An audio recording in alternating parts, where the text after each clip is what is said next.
So update on FY26. So I'm sorry, I've been traveling all morning and I see that there is an update, but I haven't looked at it. Yep. Yeah, and I apologize. I think I just gave that to Liz D probably an hour ago.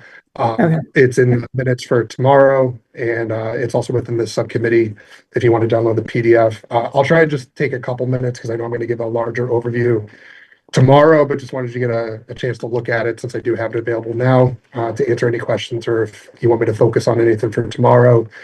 Um, just high level, want to reiterate with all of the updates that I do, the chart that you see, especially the object code chart, if you will, is directly supported by our general ledger. I want to make sure that when I'm presenting to you, the information that you see in that table or in that chart is transparent. There's no manipulation. There's nothing on my end. I would look forward to any feedback or comments you have on maybe how to change this going forward. But the chart that you see there currently with our payroll encumbrances, which is one change from 2 months ago's update that I gave, is we are now actively every single payroll reanalyzing the encumbrances. So we do not have the payroll encumbrances within the accounting system.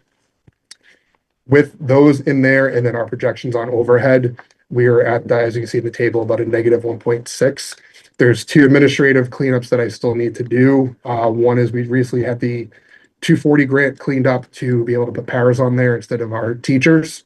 We save a little bit on our MTRS allocation, so I do need to do a cleanup there, as well as since last update, I did update 11 POs that are being charged and now encumbered to circuit breaker, but I've yet to go back to, because we had a mid-warrant, go back to the July through September actuals to be charged to circuit breaker. Once I do that, I will be fully using last year's carry forward circuit breaker, and we will still have this year's full $2.2 million. It's 2.25 of circuit breaker. So that's baseline right now. One thing that's new from the last update, since I've had a little bit more time here, we've milled out the budget. I've been reconciling everything of how we built this budget, how we're using revolving accounts and such. There's some things above and beyond the table above that's already encumbered that I'm just keeping in mind and keeping some trackers on. Where I say additional projected expenditures, these are some things like we haven't really tapped into our contracted like snowplow company. This is a placeholder for some of our anticipated buyouts for retirees that we're already aware of, plus a little bit more. So it's a little bit that goes into that 565 number that are just above and beyond what's already in the financial software that I'm tracking. Something. Buyout I'll pause. instead of buy, the better way to maybe say that Sure. would be the contractual benefits Contractual attached to the payout. AEA Okay. retirement. It's not a buyout, it's a Sure. It's a sick leave buyback it's a buyback. Yeah. Yeah. Gotcha. Gotcha. Yeah. and the retirement And then- incentive. There's also the retirement incentive for the timing when they tell us they're, which is Okay. I'll clean that. when? Was January 15th. Jan 15? Yeah. Yeah. Okay. Yeah. And that place also has a placeholder for sensitivity of our current vacancies that we have posted jobs for that might get filled here in a month or so through the rest of June. So that's that 565 number. The 487 for the sped transportation, and I just want to speak at that for a moment here. A bulk of our sped transportation contract costs are through lab. So lab has a couple of their vendors that will transport most of our kids. We do have some other vendors that go to certain schools that lab doesn't have routes for. We to date have only received through October's bill, but what we have seen to date through October with the same number of kids and only 2 more monitors, we've seen an 85% increase over last year, October year to date. Allison, her admin, and I have been working with lab. I do have an email with some proof. It's pretty boilerplate. But essentially what we're seeing is more and more of our students are going out on solo rides, either because of placement, like going to Manville School, so solo ride is required, or the way our lab contract is working is we pay based on how many Arlington students are on a bus for all of the lab kids. So for example, if a bus is $100 a day, and we are 2 out of 4 kids on that bus, Arlington kids, we pay 50% of that. If those 2 kids that were also on the bus from Burlington are no longer riding, our 2 kids ride on a bus that has a capacity of 4, we're paying the full cost of the bus. So there's really, it's not like we have more students, it's not like we have more rides or changes in IEPs.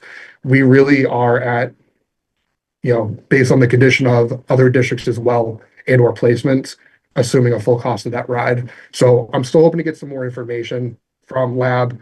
I checked in with Sped today. We still haven't gotten the November bill, but based on language that Lab has given me, is that this is consistent with all of their districts. They're seeing significant increases in solo rides as well as lower students on each individual ride. Therefore, that cost is going on to the district. So as a placeholder right now, that 487 represents an 85% increase over our current PO for the rest of the year. And so this is a number that's always going to be moving. I'm going to try and get more info and I'd love to share more with you. But at this time, based on the information I have, I wanted to ensure that that was captured here as a potential overage. With that, I've also been analyzing the revolving accounts. I can confidently say at least $800,000 could be used as an offset, and therefore we have a balanced budget there. Just to end here, I don't see if you have any other comments. I do just want to reiterate that this, as you're looking at it right now with the circuit breaker numbers, the way we're using it, I'm still carrying 2.25 of this year. We also still have, I think it's 821,000 in the SPED stabilization account. And I'm going to follow up with Julie Wayman and just confirm language on if that's something we wanted to tap or anything like that, what that would look like.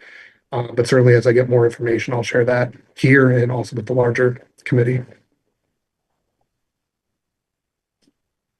Okay, questions?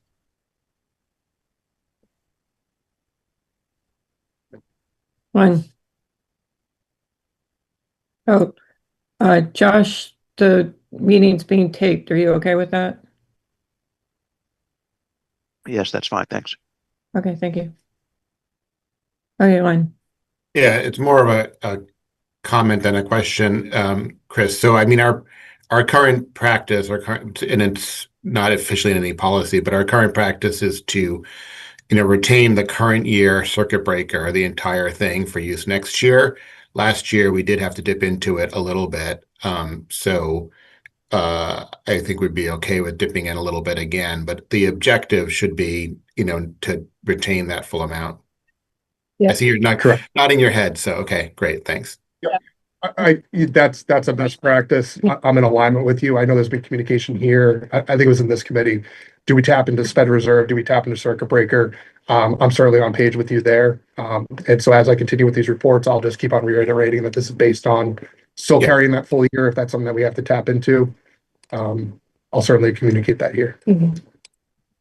Thanks. Okay, Laura, any questions? Not right now. Okay, I have a couple questions. So when you say there's still 225,000 for the SPED for the circuit breaker, you mean the banked one that we had from last year, right? The money that we banked last year for this year? Maybe Yes. want something in Okay. town, don't you? And so we've Yeah, already, it's this year. Yep. So we're carrying forward. So with the fair share, our millionaires tax last year, our circuit breaker was a little over 2 million. We carried over, it was 1.9. Yeah, it was 1.907. So I have fully encumbered that plus like $20,000 on POs right now. We have 11 POs hitting circuit breaker. So right now our allotment this year is $2,227,000. So right now I still have that 2.2 like accrued to be carried forward to next year at this point. So we still have a full year. I'm anticipating carrying forward to next year as of right now. okay. I just Yep. got confused about what numbers were going where. Yep. Okay, so that's one question. Second question is, have we either paid out or encumbered longevity yet for the teachers? Yes. So all longevity has already been paid out. It was paid on the December 1st payroll. Okay. It was so a our special bottom payroll. line- Yeah, so our bottom line is now showing longevity. Okay, cool. Correct. Just a sec. Okay, those were my questions for now. There are anything- some salaries that we're still cleaning up and moving too. Yeah. I just want to note that. So in a couple Yeah. salary lines, if it's way over, it's because something was supposed to go in this bucket, but it didn't. So we need to move that expense over. Okay, Like cool. the new coordinators at the middle level need to be, one of them is miscategorized, so it needs to be moved. Okay. Um, okay. Uh, that sounds good. No further questions? Okay, so we'll move on to FY 27. Um, let's, do we want to talk about the forum first, or do we want to talk reductions, or do we want to talk budgeting, or what? I mean, my suggestion would be to talk about the forum quickly.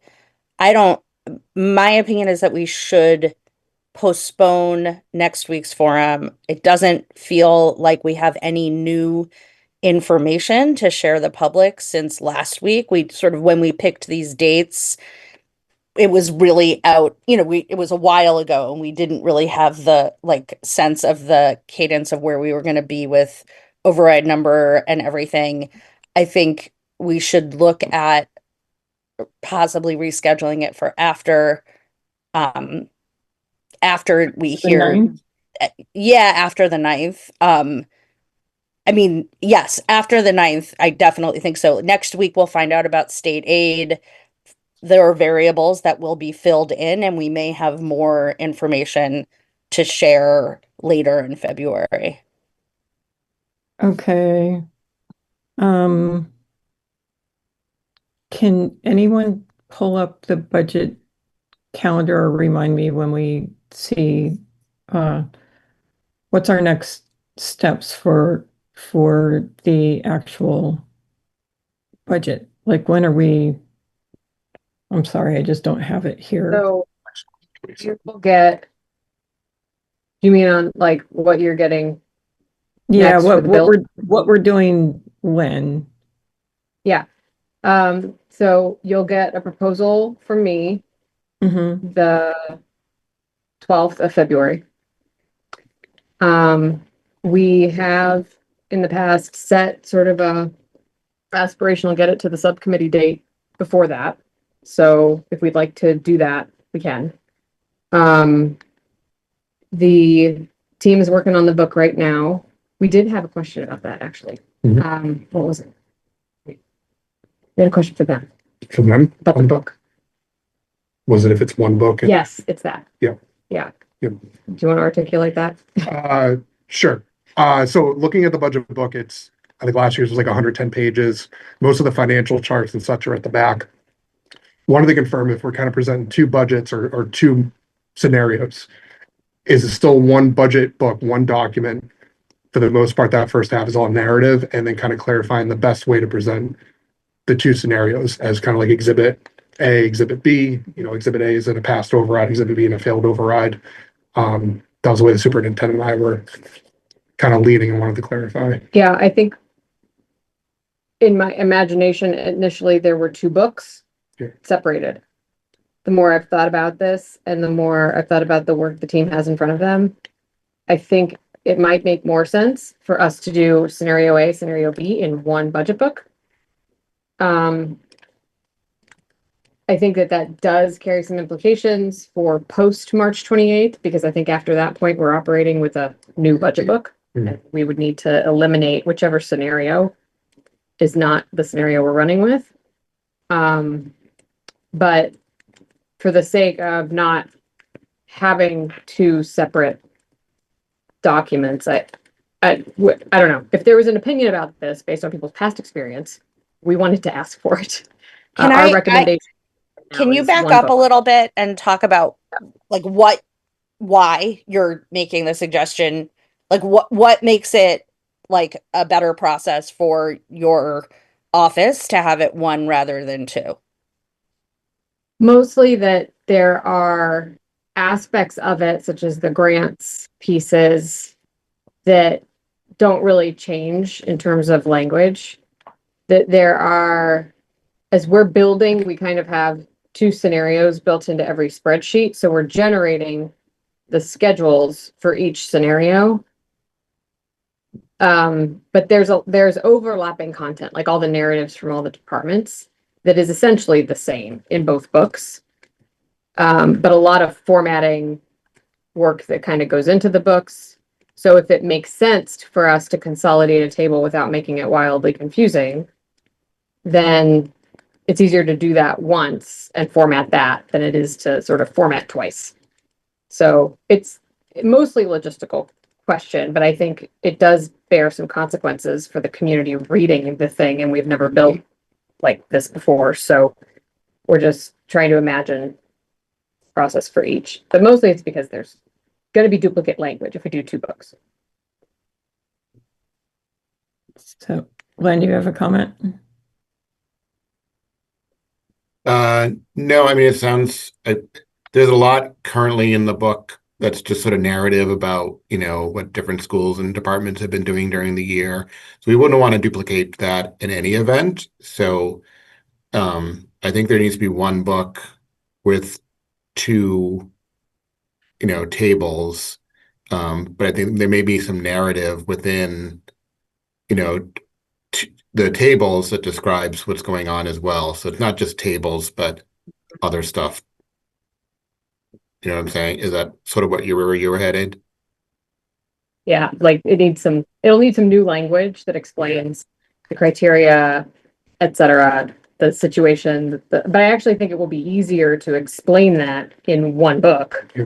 because then you'll see 2 scenarios than if we split it. Because then we'll have to explain it, but then explain why you only see one scenario in this version versus the other version. So Yeah. even just imagining the framing was easier if both scenarios were in one book.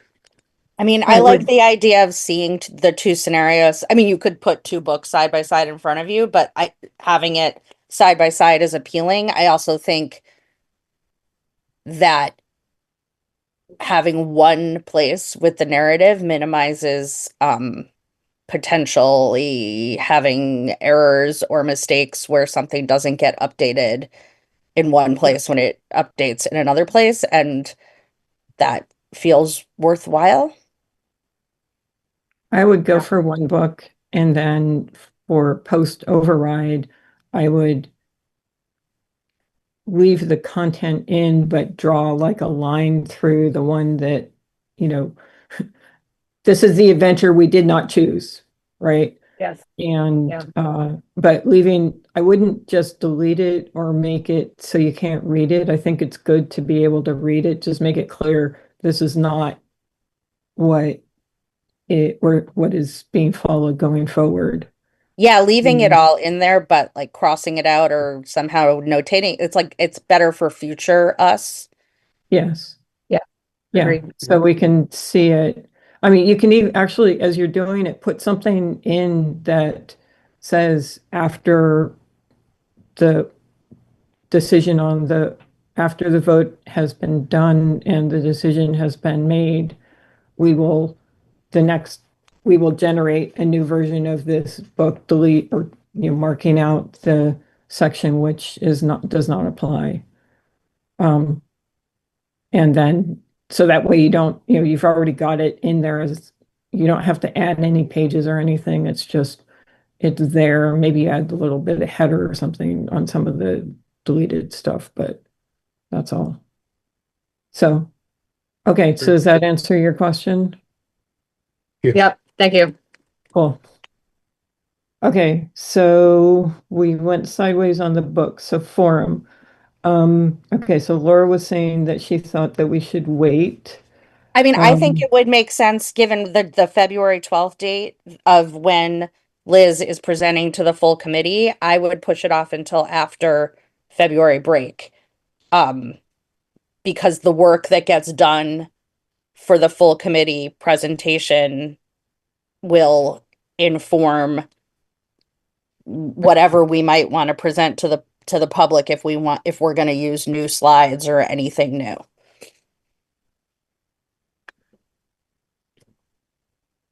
Okay, Len, thoughts?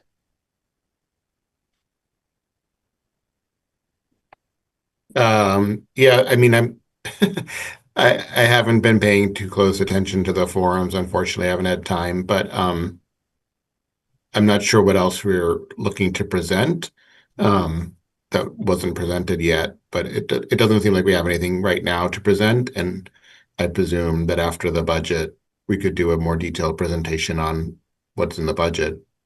Yeah, Although I think it's sort of going to be a repeat. It's sort of going to be a repeat of the February 12th meeting. So we always that third forum was always never really fully formed. I think we put it on the list to be like better prepared to hold it. And the attendance at both the last school committee meeting and the forum have been high. So, I think we also thought might get different audiences.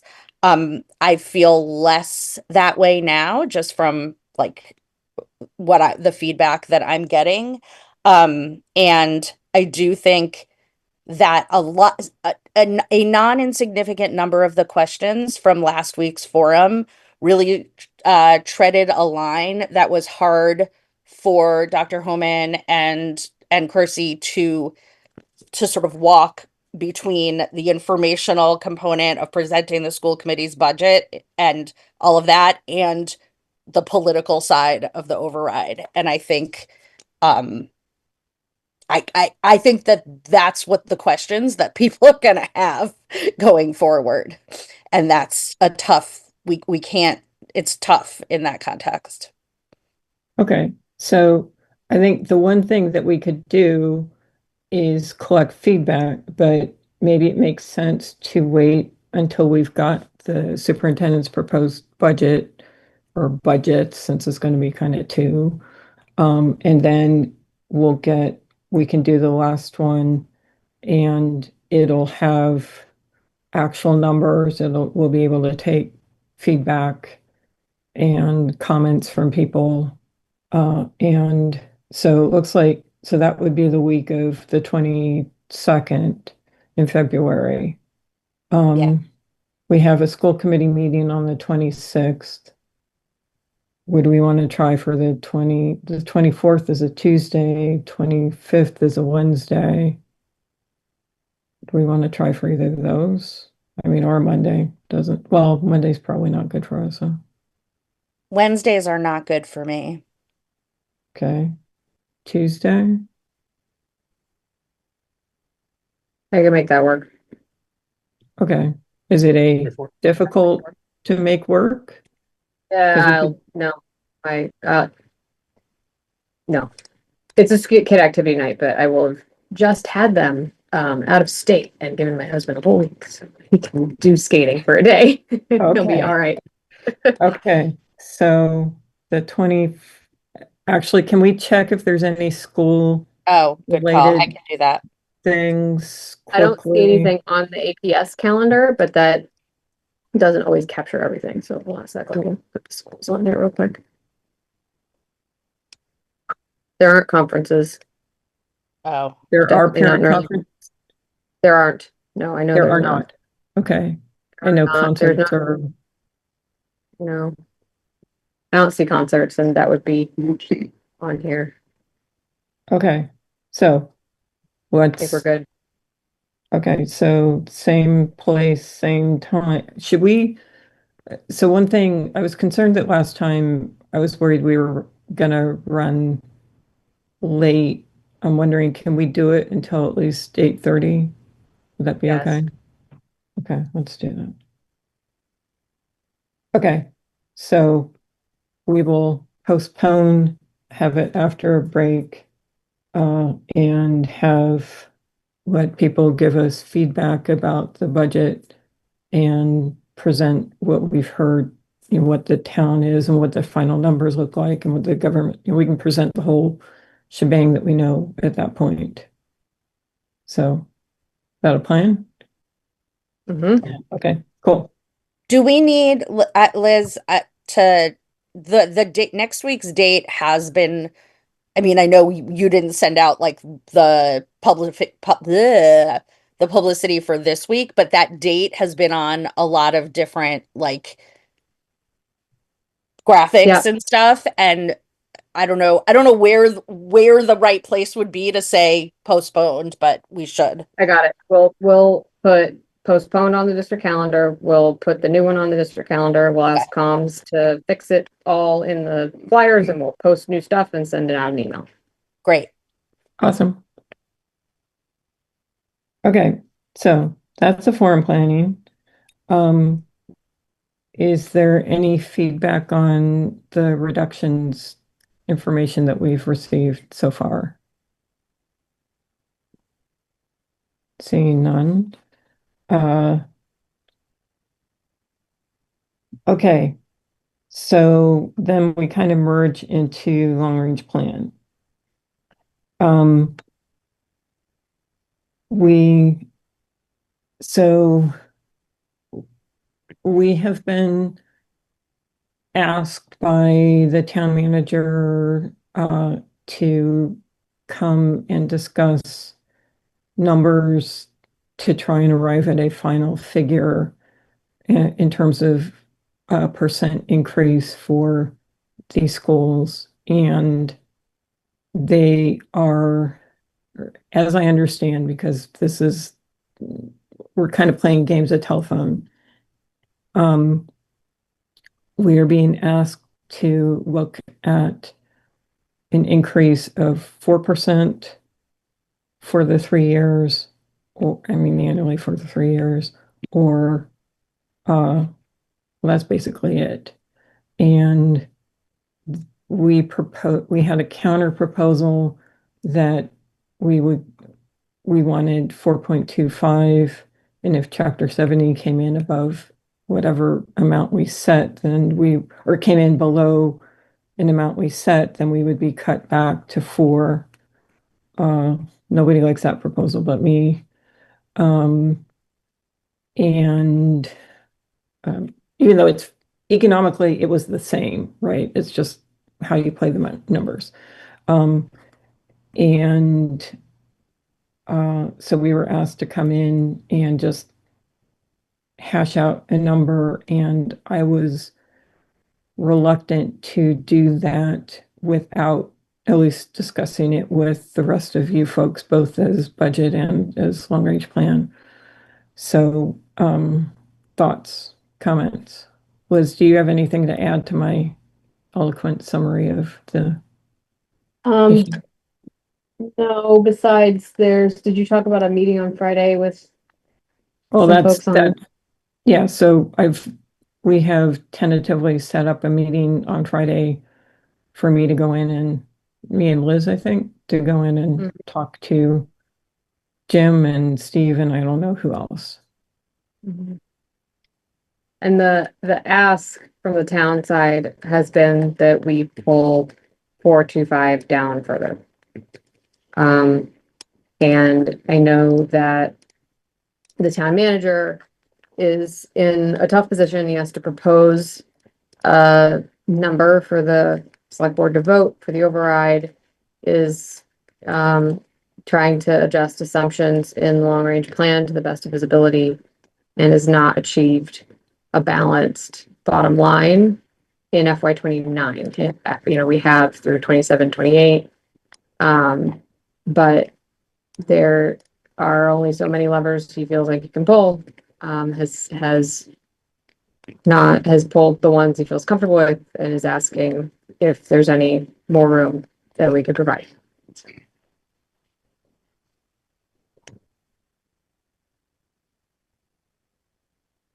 Hey, Len, Thanks. So my proposal was, and still is, to, agree to, there's two caveats. So we would agree to go to 4% as our increase, but we would note specifically as part of the commitments that that is based on an expected enrollment decline over the next 3 years of 75 students, and we would readdress that if that doesn't happen. The second caveat is that when you meet on Friday, we should be getting something in return for this, right? So we shouldn't just be saying, okay, well, we'll go to 4% if there's no commitment on the board of, on anybody else's part to resolve this and move forward with a number. we haven't been getting, it's not, that hasn't been how these conversations are going. It's basically, we're being told that it has to be this, so tell us that it's this. And that's pretty much, I mean, Liz, isn't that pretty much what's been happening? It's not like, uh, so it, I don't, so I understand what you're saying, Len. I just don't, it's not, there has to be give on the other side, and there hasn't been. And if anything, it's more contraction, and a unwillingness to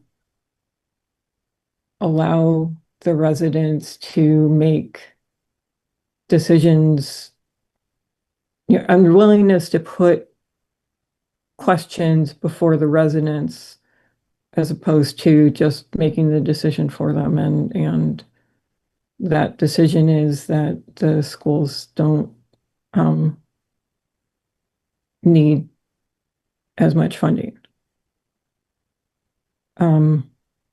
So what would you, I mean, okay, so I think yours is, I can go and talk about that.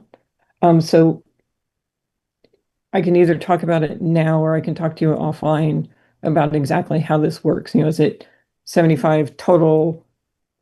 Anyway, just kind of how the logistics works. We can talk offline about that because I don't think we need to use everybody's time for that. But yes, we can go. That is something. We can.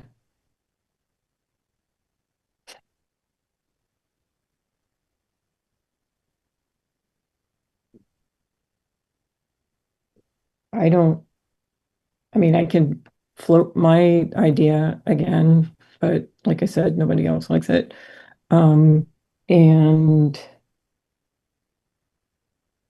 we can try, I mean, we could say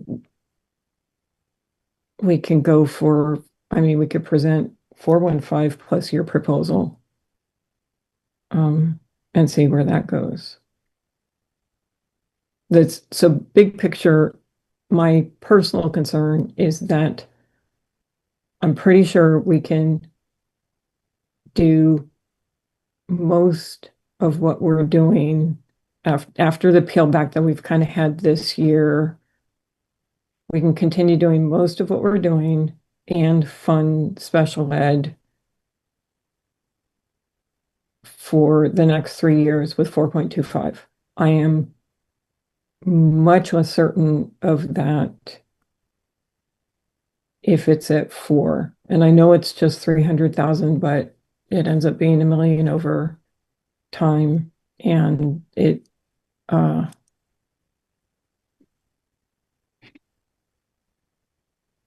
anyway, that's what I'm thinking.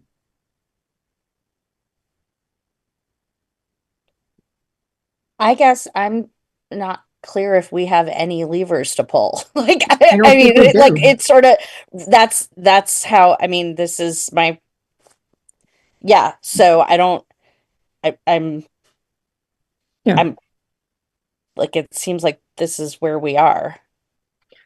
Okay, so Mr.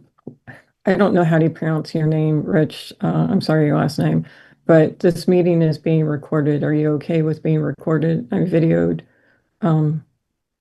If not, your only alternative is to hang up. Can I just add, Just a sec. Okay. Rich, I need you to respond to me so that I have an affirmative that you're okay being videoed. Yes. Okay, thank you. Okay, Len. so just to elaborate on my proposal a little bit more. So it would involve reductions, but the reductions would be tied to the enrollment decline, right? So we're acknowledging that, I mean, we're confirming to everyone that 4% requires reductions, but we will generally be maintaining level services because of the enrollment reductions that we're expecting. And that's where sort of uh, I don't want to call it a true up, but the reassessment has to occur, because if we don't get that reduction, then we've reduced services, and you know we may need to adjust that uh, either within the 3-year plan or right after the 3-year plan. But that's sort of my proposal, given what Laura said and what what we're facing. To me, this is the best way to agree to a reduction, because we're agreeing to it, but we're making everybody aware that it'll involve cuts. We think we can make the cuts because we think we're going to get an enrollment decrease. If that doesn't happen, then we've made cuts that are hurting our students, and we have to address them. Whether there's money to do that in 2031 or not, who knows? But that's sort of where I'm coming from. Thanks.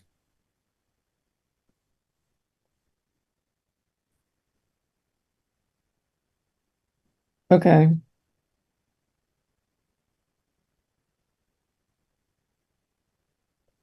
Um, I think Dr. Holman has her hand up. oh, sorry, I'm just talk. I'm having to take notes and I can't look while I'm writing.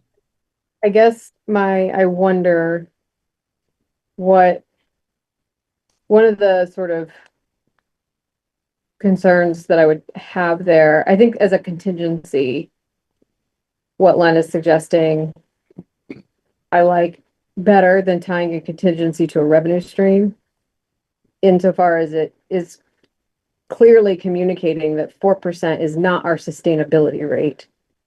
It's saying that with the number of kids we have, our sustainability rate is higher, and we're baking in anticipated losses in enrollment because the bigger classes are moving up and out. However, what worries me about it is that if that contingency is not clearly articulated in the, like literally in the spreadsheet, and I don't even know how I would begin to do this, that if there's turnover on the town side or in my seat or in your seats, which, I think we can reasonably anticipate one of those will happen, that 4% ends up getting locked in and difficult to move because there's not a growth factor. So I would want in the growth factor zone down there somewhere for there to be some language that's articulating this, because it's easy to lose and never get back. And that's Right. my worry. We're not saying this is a sustainability rate. Yeah. Okay. So I think that if it doesn't have to be in the spreadsheet if it's baked into the commitments. Right? Those are the two. I mean, I think it's better that it's in the commitments because people argue with the spreadsheet, but they can't argue with the commitments. I feel like I've heard people argue with commitments. But I have a draft of the commitments that I can forward to you all for use on Friday, if we agree to move forward with this proposal. That you can, feel free to edit and clarify further, but it does specify, as part of the commitments, that this is based on the enrollment decline, and it's only for these 3 years, and will be reassessed depending on where enrollment goes after that. But Okay. That sounds So Len, that the 75 you're talking about would be over the next 3 years that we're tracking it, or is that like each year? yeah, no, it's over the next 3 years. I was going to use, so typically we adjust this in arrears anyways, and so Right. we're going to adjust it in advance because we've only had a 6-person decline so far. But it would be as of the October 1st, 2029 number. Okay. okay. So going into FY 30, if we have not you know, Decline if we have not decreased enrollment by 75. right. Okay. So would that apply to next year? As in, we're at 4.25, 7? Right. Yeah. Yeah. Yeah, would that apply to next year? Would that decrease the bottom line I'm aiming at right now? Yes. I think it would. Yeah. Okay. If So we're in for- yes. So I mean, depending on your discussions on Friday, and you can push back on next year if you want. I don't care. Uh, if you end up going down to 4%, then you have to adjust your not override budget accordingly. Right. Yep. But that's, in terms of adjusting the not override budget, I think it's good to just have some, you just figure out the top of the layer and that goes off. I mean, it's not all, the least most important things go away, right? Yep. I don't have a Um, problem with it. Okay, it wasn't sure to me, clear to me. Okay, Well, so, but also, like, we're about to have a case in point because we are not at 75 reduced for next year right now. no, he's saying 75 by FY 30.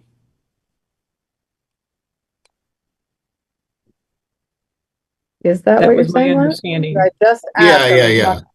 Yeah, he's saying, essentially, he's assuming 25, 25, 25 minus. So I mean, under the old formula, Uh-huh. if we lost 25 students a year, we would lose $250,000 in funding. So I'm rounding down a little bit. I can go with 90 students if people want instead of 75. I don't care.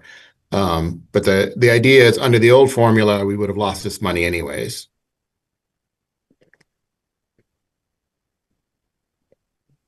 Under the old formula, what we would lose right now is a minus 11-ish.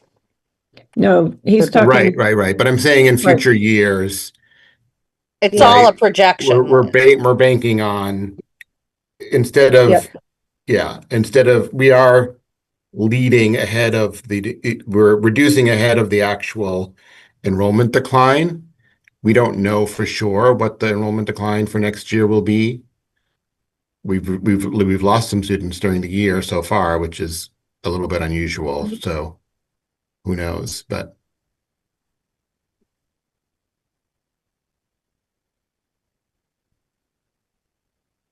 So that would be assessed at the end of this plan. Basically, we're agreeing to 4. Yeah.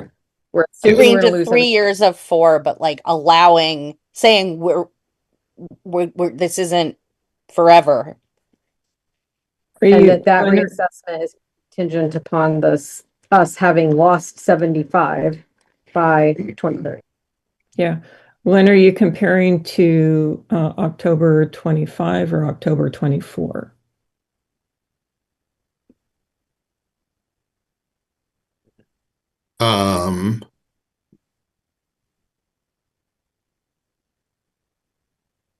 I don't know either one. I guess we should I start. didn't have a starting date. I didn't have a starting date yet, but yes. But I need to know. I mean, it's only 6 students, so either 6 students difference. So either I was going to include the 6 as part of the 70, 5. Okay, But so then you meant versus October 24, because Yeah. what you're saying is kind of our peak, right? yeah, And that we're Yeah. going to decline from the peak. So, okay, so Yeah. October. Okay. So FY 30, so this would be the number. So it'd be October 24 versus October 29. Yeah. Right?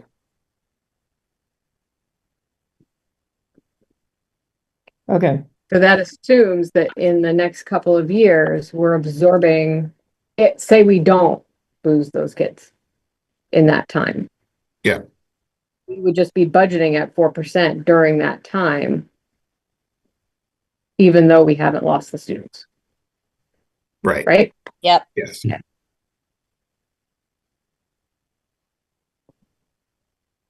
Okay, I mean, well, we'll have the this. reason the reason for this is the other choice is just go to 4% and not have this potential, future adjustment, right? We're being forced, as I look at it, we're being forced down to 4%. You can try to argue for 4.15. That's not going to make people very happy. No. So if we're going to 4%, this is the one way I think we can salvage something from it. I'm What fine if, if I'm fine if people want to argue for 4.15 though, but no, I think, Well, I guess I'm interested in the fail-safe because we had a year where we gained like 115 kids, but we sustained a bit of a loss, but we had like a cap on it that was not built into the base, but it was like a one-time set of funds.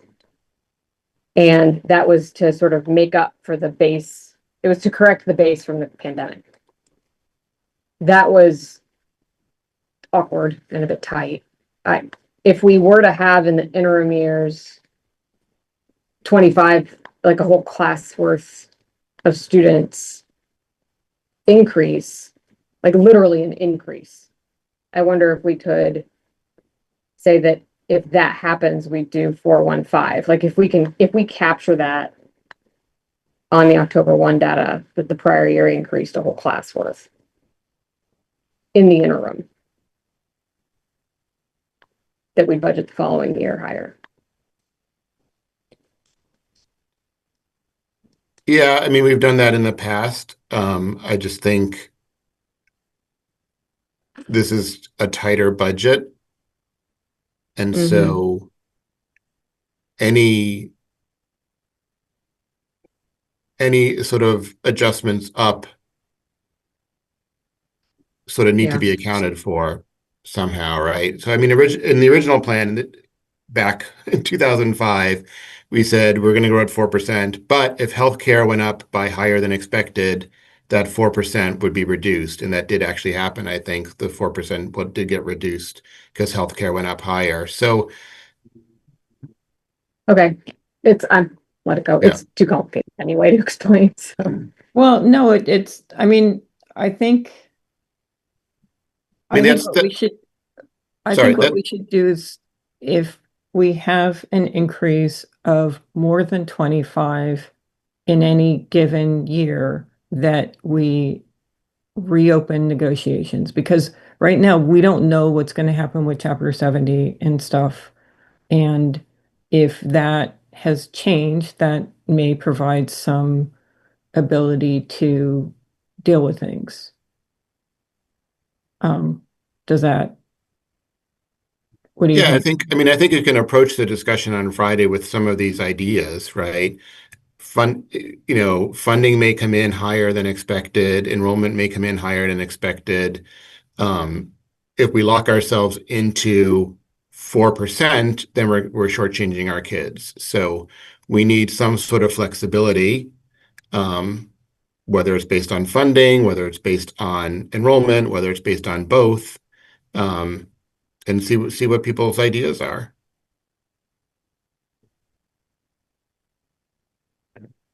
Right. I think you're going to have to make the case that of what hardships you're facing if you cap it at whatever you're capping it at, and ignoring any of the other factors, because even if Chapter 70 funding goes up, that doesn't mean that you guys would get it, right? It's still an allocation from the town. So unless people understand, again, the trade-offs that they're making, you might not get it. And the long range plan is always kind of done conservatively, so typically, so generally there is going to be more money than they think there's going to be at the moment. Where the recent conversations have been chipping away at that conservatism, to make ends meet. So there's not probably going to be as much room. But yeah, okay. So that's a good point.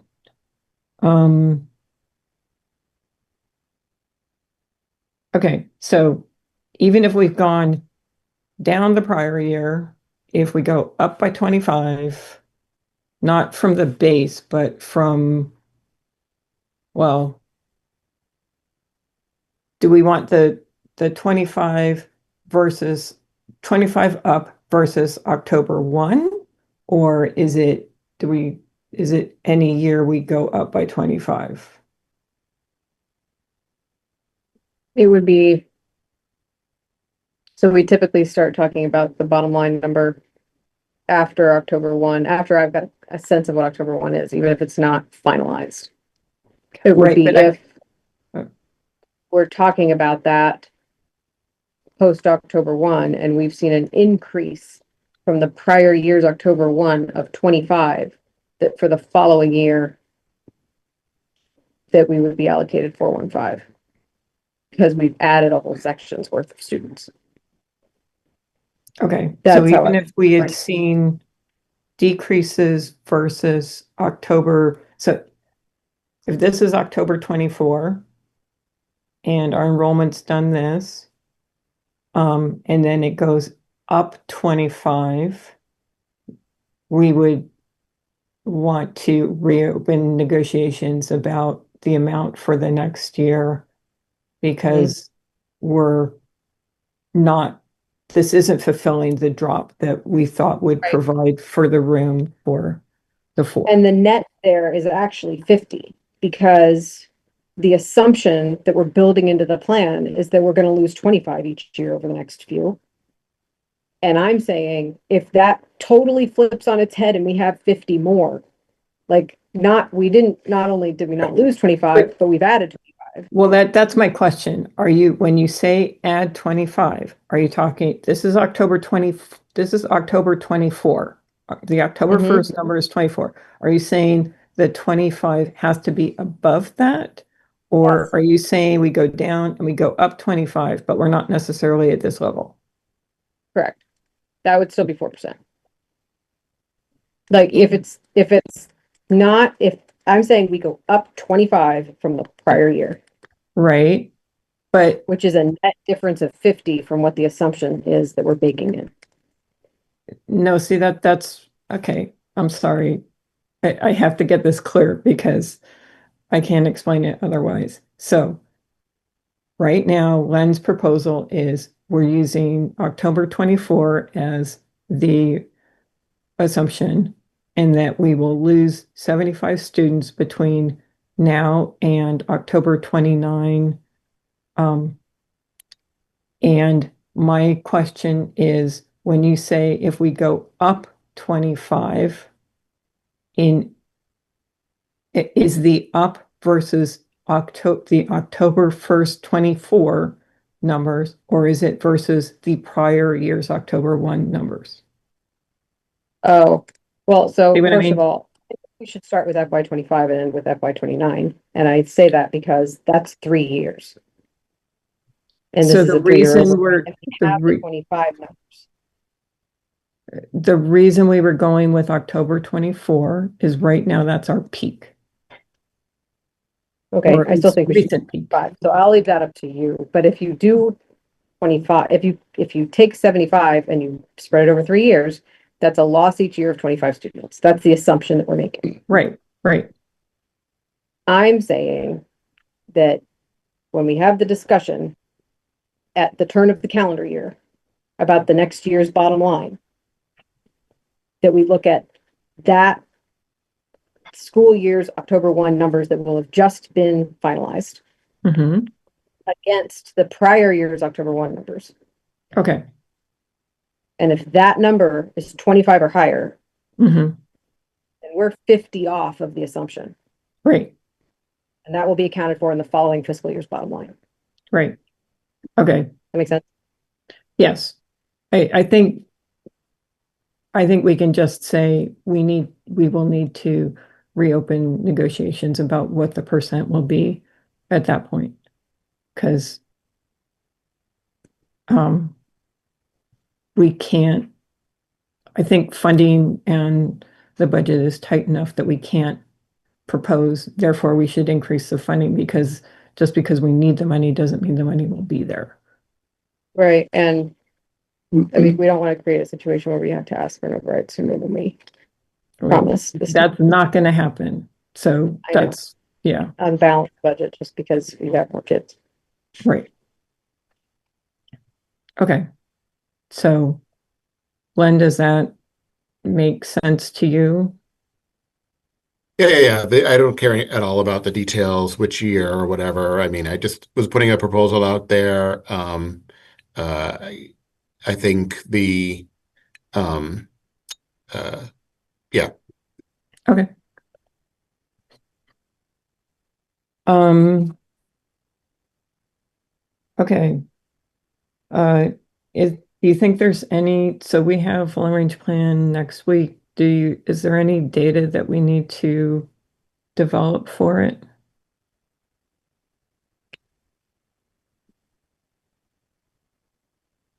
I don't think so. I mean, I think, you know, to back up the idea that we're going to have an enrollment decrease, it might be helpful to share what our current projections are, but Haven't we shared those? no, No? Okay. because we weren't confident in them. They were still doing the geographic research, which didn't really result in anything. So Okay. we still have two sets, you know, our old methodology and the consultant's methodology, which produces a little bit different numbers. So I don't know which ones we want to use, but Yeah. Okay. they're similar, but the track particularly for next. You just muted yourself. Sorry, they're similar, but I think they diverge a significant amount for next year.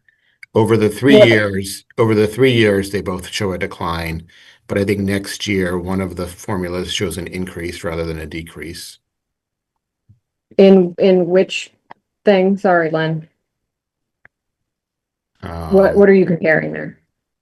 The two models of projecting students. The in-house and what's their faces? Is that what you mean? Yeah. Okay. So the with which rate? Because in-house we have like 4 or 5 different rates. One based on a 3-year 2020, one based on a 5-year 2020. Do you know? I can look at it. Yeah, it's it goes back to the 5-year, I think. Okay.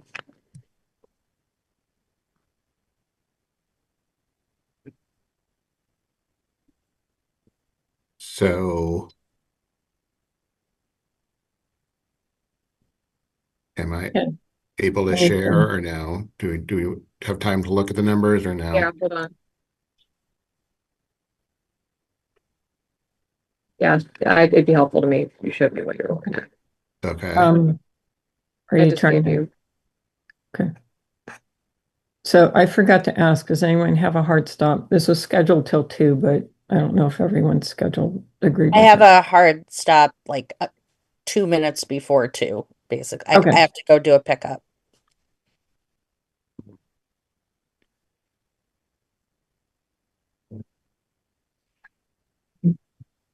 Okay. All right. So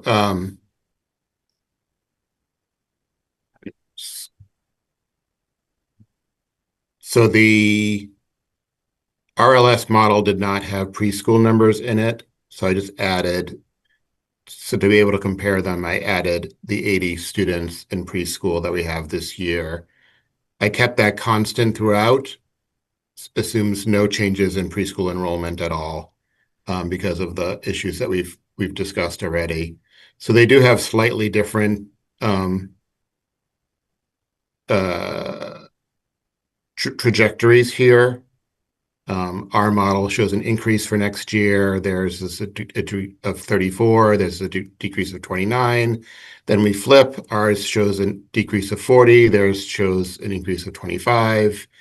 And then they become more similar in the following years. So, Okay.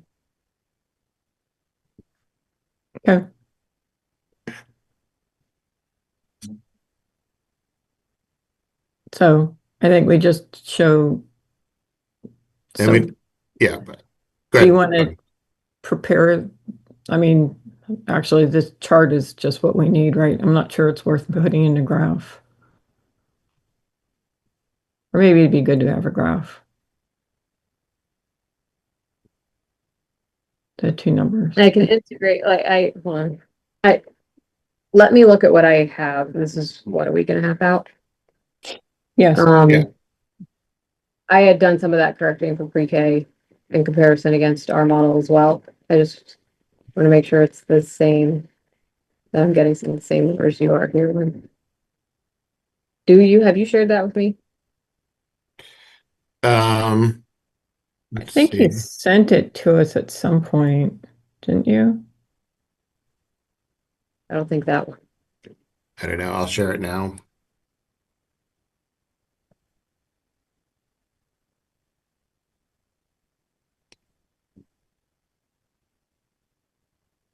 Okay.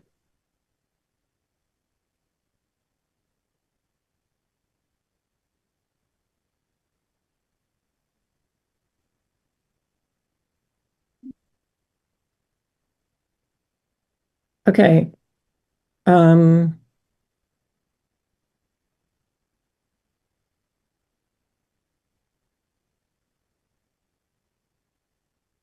Okay, so it sounds like we have a plan. Anyone want to talk about any other thoughts or anything? If anyone comes up with any other levers that we have to pull, feel free. I am leverless. Okay, so nothing else on this. We're set. Okay, so do we want to take a formal vote that I am authorized to go discuss this, or are we just agreeing that I'm authorized to go discuss? I got a little lost with the up down of it all. I followed Len's original proposal and So that made sense, but I'm a little bit unclear. It's all okay. anything would require renegotiation, right? No, see that's the Oh, thing. That's why we need to have any renegotiations set in the discussion. So what I think we landed on is Len's proposal is we will lose 75 students as of October 1st, 2029 versus October 1st, 2024. And that's how we're essentially able to afford 4%. so But 4% would be the number in the long range plan spreadsheet. yes, it'll be one bucket, 4%, Okay. all for the next 3 years, except they'll project it forward. So, and Liz's concern is No, that, yeah, I understand Liz's concern. I don't right, understand what our proposal is. okay, well, that's why I was trying to, Okay. sorry, I'm trying to frame it. Okay, so that's the starting point. And the addendum is, but if we see a increase in 25 or more students comparing the current October 1 versus the prior October 1, then we will reopen negotiations about what the funding will be for the next year. Okay. Okay. So it's kind of, if we do this and then that, that's when we would open. No, Even if I was more like, it has been very clear to me that like nobody's gonna agree to anything that looks like a growth formula, right? And right. so I got a little lost in the weeds with the discussion. It kind of sounded like we were back to proposing some sort of formula, and if we're No, not, then I think no, that's we're just, no, we're uh, just saying open discussion because we don't know what we can't assume there will be funding there. And you're saying that language would live in the commitments or in the long range plan document? Commitments. Okay. I mean, Yeah, it'll there's also, also a second page in the long range plan document that Right. nobody looks at that has a lot of text. The And it back. could, yeah, it would go in there too, because that's just a Okay. copy of the commitments. Okay. yeah. But it definitely needs to be in the commitments because that's the only way we can be sure that it'll transmit to the next set. So, okay. Okay, so everybody's good with this? Oh, did we decide? So everyone just agrees I'm going to go talk? Yes. Okay, cool. Um, okay, so then we have many minutes to approve.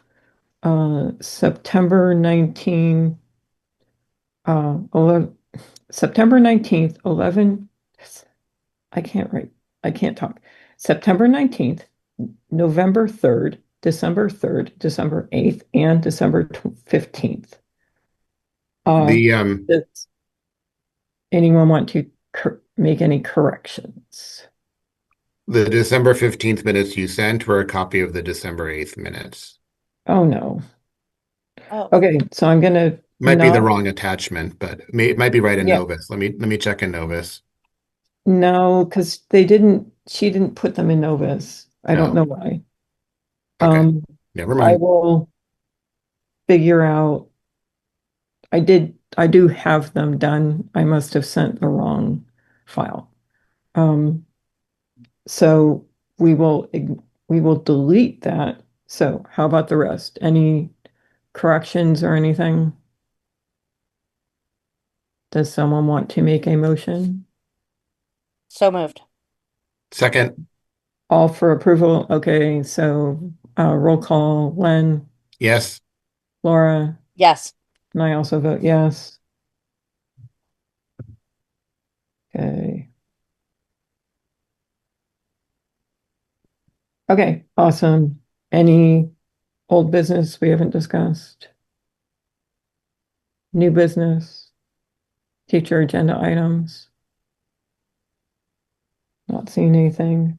Okay, can I have a motion to adjourn? So Motion to moved. adjourn. Second. Second, Okay, I think Laura gets this one. Sorry.